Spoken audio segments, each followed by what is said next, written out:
We're going to ask some questions for these guys and get some feedback, and I'm going to share a little bit as well. So we actually do have the pictures of us at around 16, okay? So who wants to see a picture of, see a picture of Pastor Landry? Oh, no, this is Pastor Rowdy. He's shredding. Look at that. I would never have recognized him. I didn't know he was a musician. Yeah, he rocks. That's a mullet right there. Some great hair. Oh, there's Landry right here. Oh, wow. He's with us. Is that Aaron Gillespie there? That you're with Aaron Gillespie? Yeah, He's a little, he looks tough there. That's crazy. We got some more. Oh, there's me. This is my brother. My brother's a Marine. He looks a little nerdy and not quite fit there, but he's pretty tough. He's a Marine. So, but that's me. Okay. And then this one. Okay, cool. That's the guitar player for Red. Only the OGs know any of the words coming out of our mouth. So one thing, just try to get to know who you were as a teenager. Pastor Landry, what would your friends have said about you at 16? Hopefully some good things. I was a real people person, had lots of friends, and pretty into sports, music. That kind of just consumed my life. Yeah. And that's probably what they'd say about me. Love sports, loves basketball in particular, music, metal music. Anybody? No? Okay. Just me. That's fine. It's fine. It was 20 years ago. And you came from basically tell me else about your parents and your home life. Yeah. So I was homeschooled. Any homeschoolers here? Woo. As Landry says, he's home taught. I see your hand. He's home taught. I see your hand. Home taught. Yeah, so my parents were Christian, raised in a Christian house. So, yeah, a different upbringing than probably most of you guys. Yeah, just having school at home and then Christian I want home. To tell your story more than you're wanting to tell your story. I just want to share a funny story. This is going to go live, but I'm going to tell it anyway real quick. So this is how restrictive my parents were. We had a lot of guardrails and stuff. So some of y'all, who was alive for 9/11? Anybody? This got dark really quick. Okay. So that's like 25 years ago. So just some of the counselors after 9/11, 2020. After 9/11, my parents, listen to this, they took Aladdin and threw it away because during Aladdin, they say, praise Allah. So that's how conservative, my parents were, restrictive. So they threw it away. So as a Christmas gift, like 5 years ago, we all got Aladdin on Blu-ray in our stockings to make up for lost redemption. Time. So that's good parenting, though. Yeah. That's good parenting.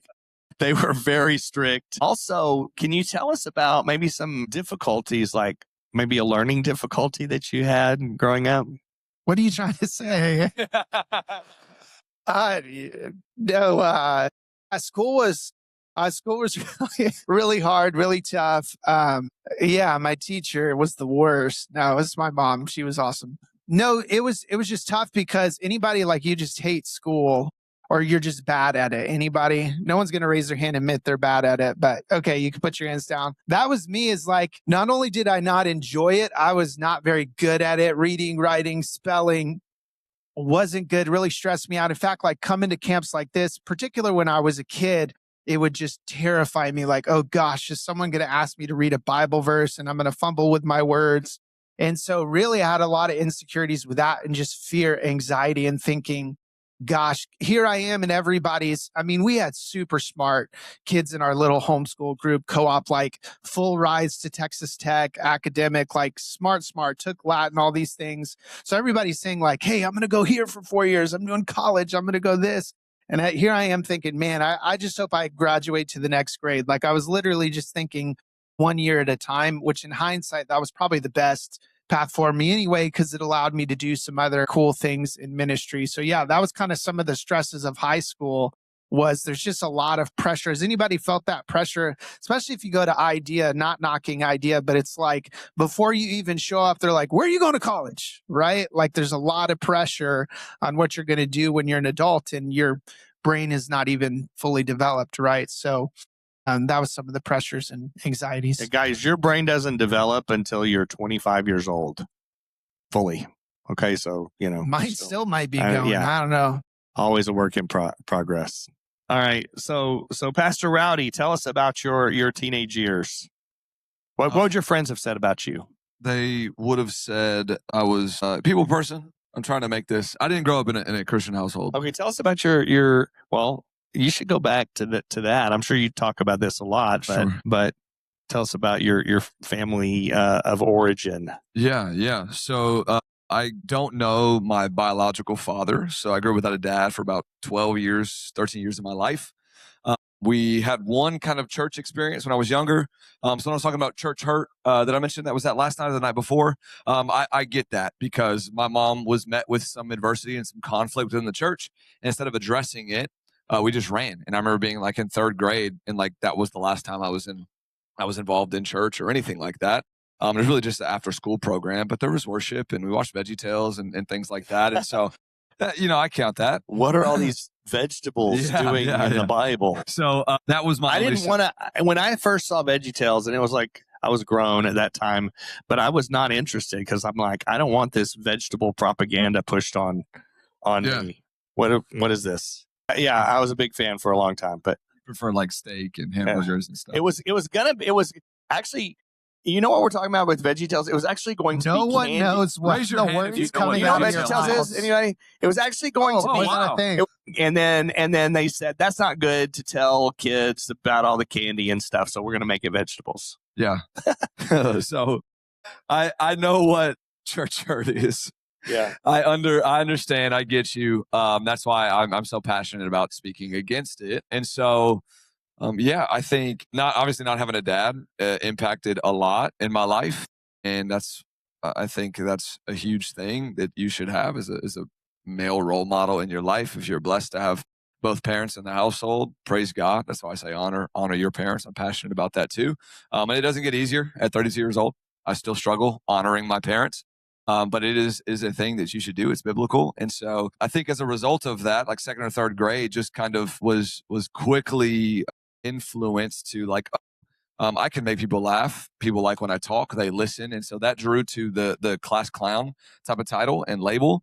And then it pretty much, as I got older, it turned into like life of the party. Like the party really didn't start. I know a lot of people say that. It makes it sound like I'm not trying to make this sound awesome, but like genuinely was like, the party didn't start until I was there. People were looking, and so approval and acceptance, and you're looking for all these things, and it leads you to a lot of dangerous places. Yeah, you still bring the party with you everywhere you go. Yeah. So you tell us now. Yeah. So I grew up. A lot of people look at me and they think, well, you must have grown up in some like really super Christian house because you're a pastor and all those things. But the reality is my dad was an alcoholic and my mom sort of was a church attender, occasionally. And so I grew up pretty much going to church as a kid and learned about Jesus and everything. But my parents divorced when I was 12 years old. I think since I was the older brother, I had this sort of elevated sense of responsibility of being the man of the house. Even though I wasn't super manly, I was pretty nerdy, but a smart kid. But funny thing about what my friends would have said about me when I was in high school, I was a band nerd, and they would vote on different sort of honor or award, and they gave me the most chill award, which I thought was the funniest thing.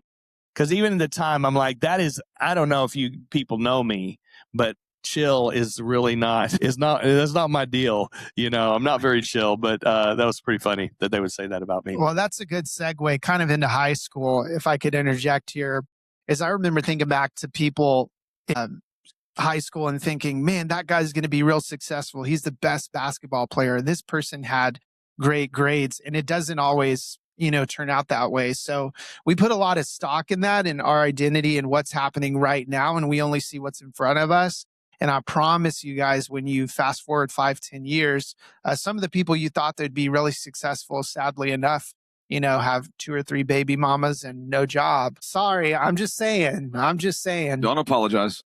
Anyway, so labels aren't everything of what you get in high school. And then the counterpoint is people you would think, I'm guessing people in high school would have never thought you'd be a pastor of this awesome, by definition, megachurch. Yeah. So the story is ongoing, and you you just don't know how it's all going to turn out until you continue, as we talked about on Sunday, until you continue writing that story through the choices that you make.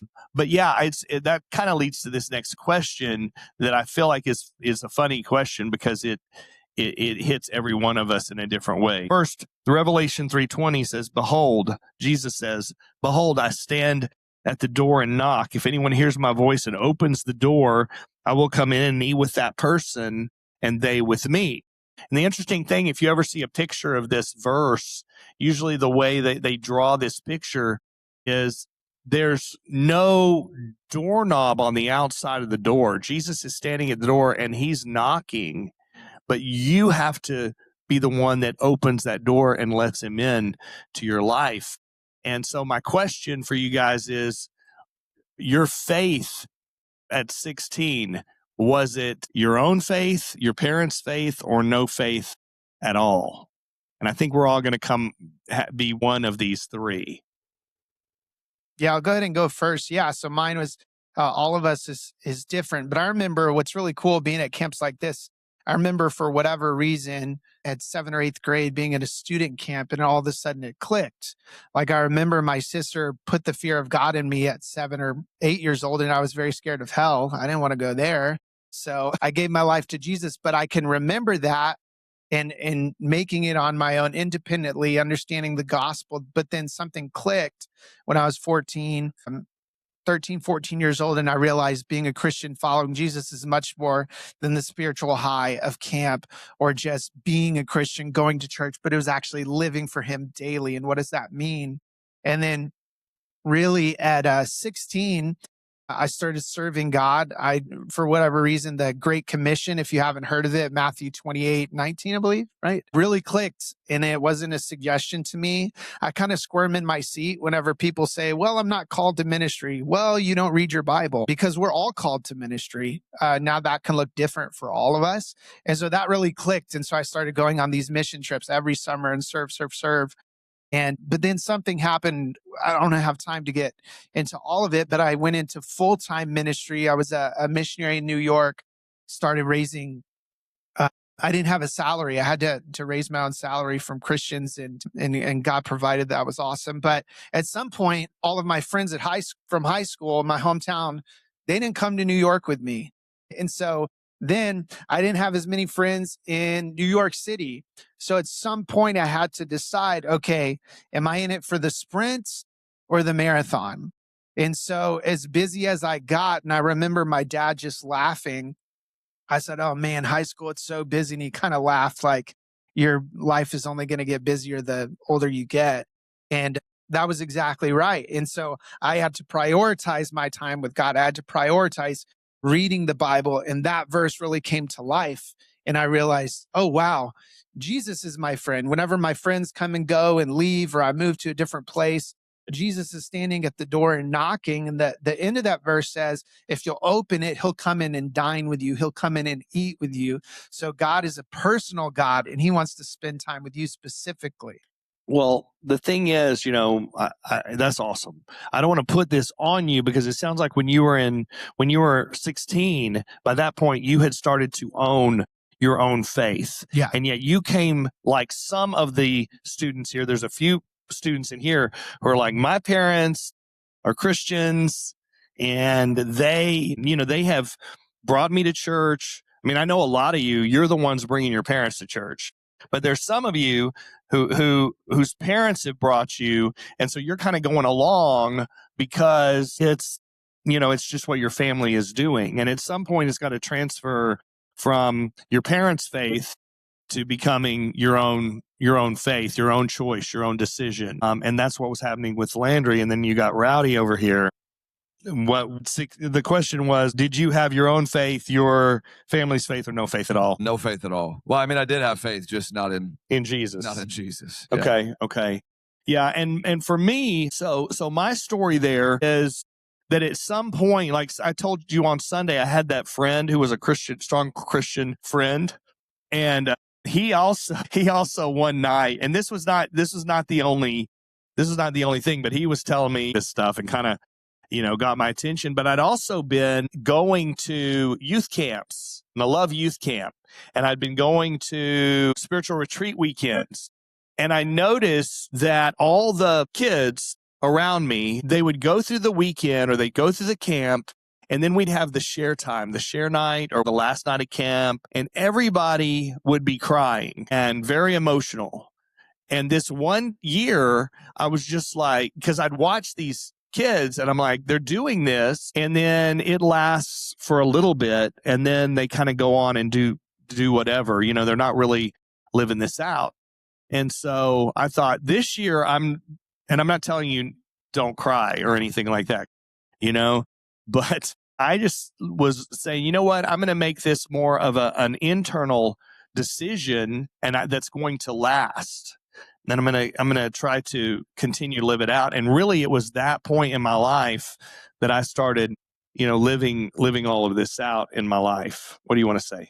Did you always feel like doing it? Because we come out of camps like this and we feel like, now I'm going to read my Bible. Now I'm going to serve. Now I'm going to do this. So I want you to picture with me a train.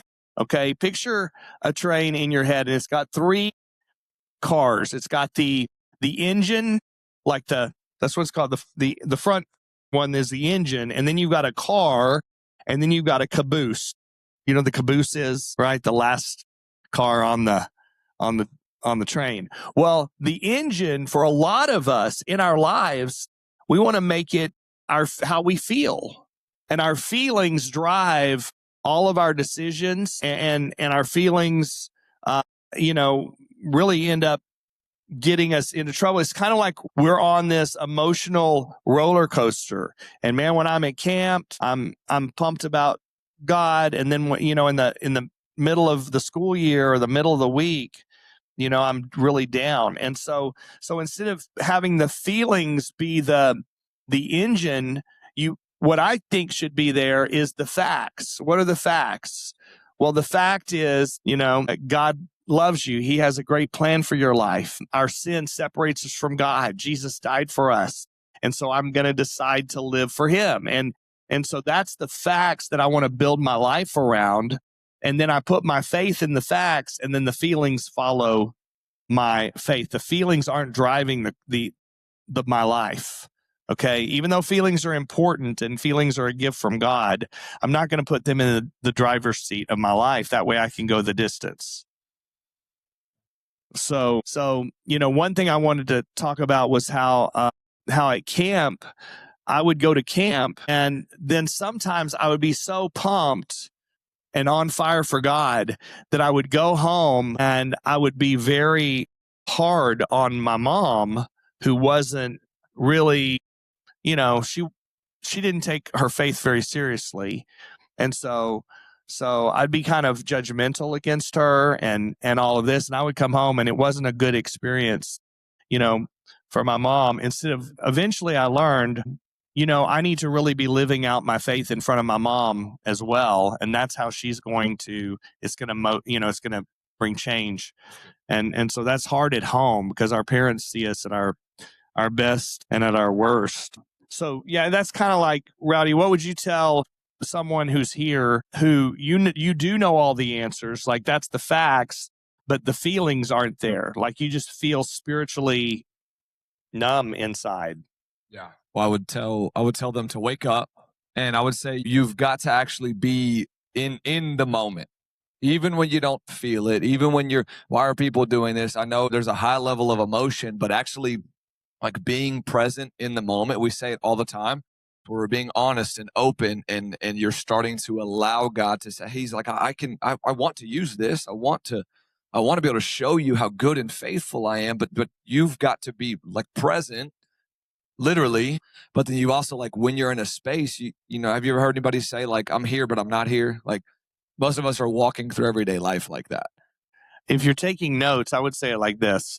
I would say it's easier to act your way into a new way of feeling than it is to feel your way into a new way of acting. So if you're not feeling it, what do? You do the stuff. You spend time with God. You lean into church and lean into God's people. And okay, it's easier to act your way into a new way of feeling than to feel your way into a new way of acting. We want to wait for the feelings to come. Why is it that every time you come to camp, you get fired up for God? Why is that? Well, because you're focused, right? You're putting the stuff of the world aside for just a minute, and you're focusing in on God, and you're getting fed some good stuff, and you're around God's people.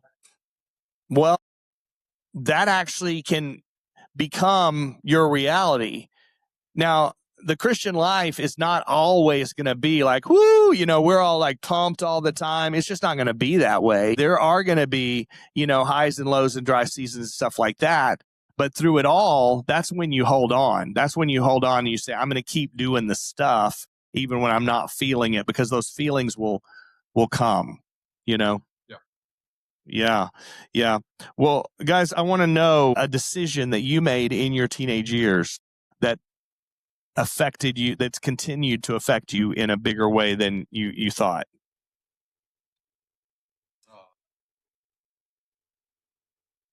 Yeah, I think, well, I'm married now, praise God. But I think one thing that we don't realize is crossing intimacy boundaries before marriage is a huge thing. And I like, Rowdy, you just went straight for, yeah, I mean, one, you shouldn't be surprised, but two, like, it matters more than you realize. I think we just think like, oh, I can draw these lines and set these boundaries in pencil in case I need to go back and move it back. Like, what if you just said, no, I'm not going to do that? And that has affected, obviously not so much anymore, but I mean, it really causes some strain on your marriage. Like, what if you're able to get married and tell your spouse, like, hey, I waited, or hey, I was struggling, but I stopped because I want to prioritize God in this area. But I think it's just so available to not just you guys, everybody. I mean, you can't even watch like the Super Bowl without something exposing you to some thought of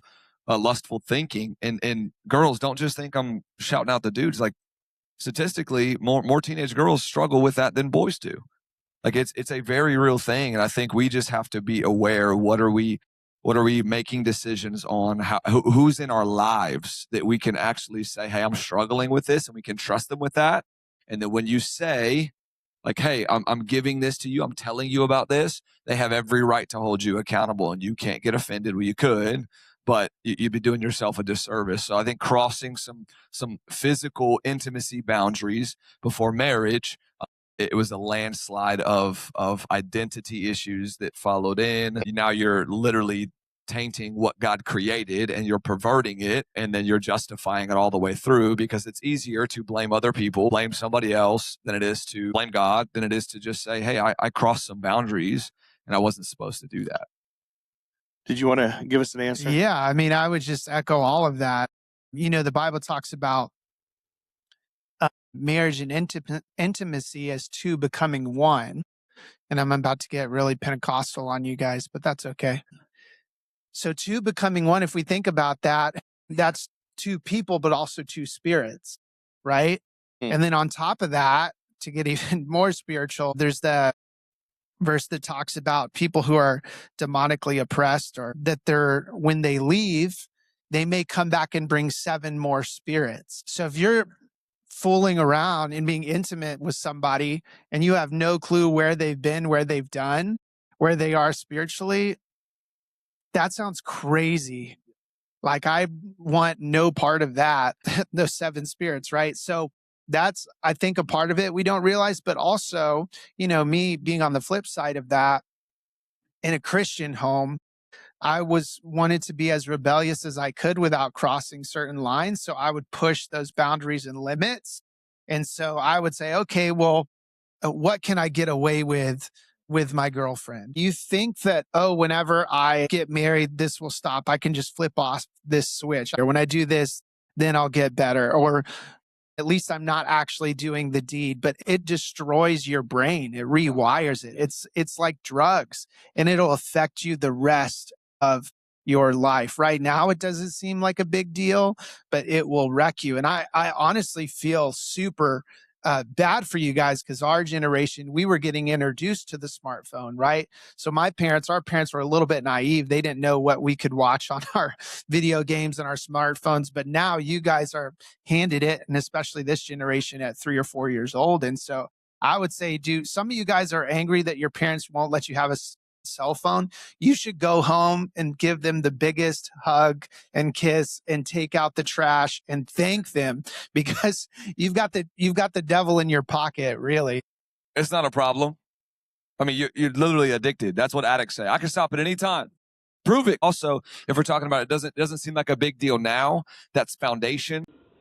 So I want to read 1 Timothy 4:12 that says, "Don't let anyone look down on you because you're young, but set an example for the believers in speech and conduct, in love, in faith, and in purity." And one thing I would have told my teenage self is that you don't have to wait until someday, 5 years, 10 years, 20 years down the line to lead, to make an impact. Like right now, you have more influence and more impact than you think. And you have that especially in school, because now I've seen some of my high school friends who've come back around and they've said, you didn't know it at the time, but you made a difference in my life because you were living for Jesus. You were making those decisions. And what I would want to tell you, like Landry mentioned, idea, and the idea of, we got to know where we're going to go to college, or you've got to know what job you're going to have. That can help you, I suppose, if you sort of have a path that you think you're going to go down. You better hold that loosely, because we don't really know, how that's all going to turn out. But what you can know and what you can picture in your head, and what I want to encourage you, challenge you to picture in your head, is not what house am I going to live in and who am I going to be married to and all this stuff, but who am I going to be? What kind of person am I going to be in 5 years? Think about that, because that is going to be sort of a guide for what you then do, how you live, the choices that you make, whether or not you make some of these compromises that these guys have talked about. Because if you say, well, if I make this compromise, that could throw me off from this person that I want to be, And another thing I would say to myself as a teenager is get help. You don't have to do this by yourself. I thought so much that I had to figure this all out on my own. I did. I'll tell you this. Because my dad wasn't in my house, I did very much admire my youth pastor. And he became sort of a role model for me. And I think you guys have an incredible role model here in Pastor Rowdy that you can look to as a man of God. But also, look to your pastors and Christian leaders at the church that you can go to, and you can say, hey, I want to get this right, and I want to know, and I'm struggling with this area. And, there's no shame. Like, there's nothing you can tell us that, we haven't heard probably before. And you're only as thick as your secrets. Come on. And so what you hide in the dark, that stuff grows. But when you bring out into the light, when you expose, then God can begin to heal. How do we say that? What you cover, God uncovers. You think it's a secret, but basically that's gonna be exposed. But what you uncover willingly, God is going to cover with His mercy and His grace. And He's going to bring healing into your life. Okay? Who you are becoming is determined by the things that you do every day. And at some point, discipline is more important than motivation. You don't get up in the morning, guys, and decide, hopefully, am I going to brush my teeth today? You know, it's not something if you had to decide that every single day, you know, and I have to decide, am I going to, you know, am I going to brush my hair? Am I going to take a shower? Am I going to put on deodorant? Am I going to, and you're deciding all this. It would take you forever. Some days you would. It'd be a mess. So it's just, these are the things I do every single day. And the other thing that we do every single day is we say, I'm going to live for Jesus today in all the facets of what that means. And it becomes a habit in your life. And not just a habit, it becomes who you are and who you're becoming. You know, we did this whole series a couple of months ago, very recently, on the book of Ecclesiastes, right? And so in Ecclesiastes, Solomon, he is searching everything. He's searching in relationships with women. He's searching in fame. He's searching in money, in success, in power, in all of these things. And he says everything. Do you remember what he says about it? Everything is meaningless. Yeah. But what is the one conclusion that he has in Ecclesiastes 12:1? And this is the thing I want really to kind of land with you on. And that is this. Remember your Creator in the days of your youth. Remember your Creator in the days of your youth. Okay? So this is where you're at right now. And this is the thing that matters more than anything else. This is the thing I would tell my 16-year-old self. Hold on to God. Hold on to God through it all. We all need to remember our Creator in the days of our youth.